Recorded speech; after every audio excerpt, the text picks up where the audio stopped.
Taste the Daily.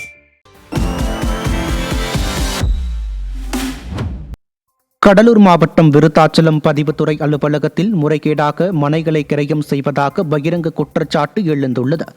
மாவிடந்தலைச் சேர்ந்த மேகண்டநாதன் என்பவரின் 22.5 send நிலத்தை முறைகேடாக உரிய ஆவணம் இன்றி விருத்தாச்சலம் பதிவுத்துறையினர் வேறு ஒருவருக்கு கிரயம் செய்து கொடுத்ததாக கூறப்படுகிறது.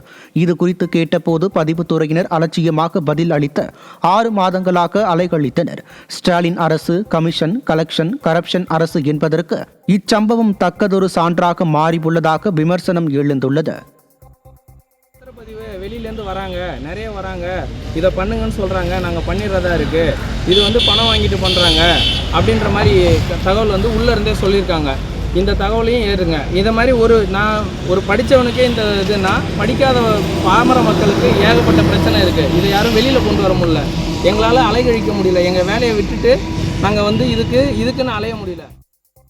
அரியலூர் மாவட்டம் ஜெயங்கொண்டம் அருகே பழுதாகி நின்ற விடியா அரசின் தகரடப்பா பேருந்தால் பள்ளி கல்லூரி மாணவர்கள் வேறு பேருந்தில் ஆபத்தான முறையில் பயணம் செய்யும் நிலைக்கு தள்ளப்பட்டனர். தாப்பழூரில் இருந்து கும்பகோணம் நோக்கி சென்ற அரசு பேருந்து பழுதாகி நின்றதால் அதில் பயணித்த பள்ளி கல்லூரி மாணவர்கள் வேறு பேருந்திற்காக நீண்ட நேரம் காத்திருந்தனர்.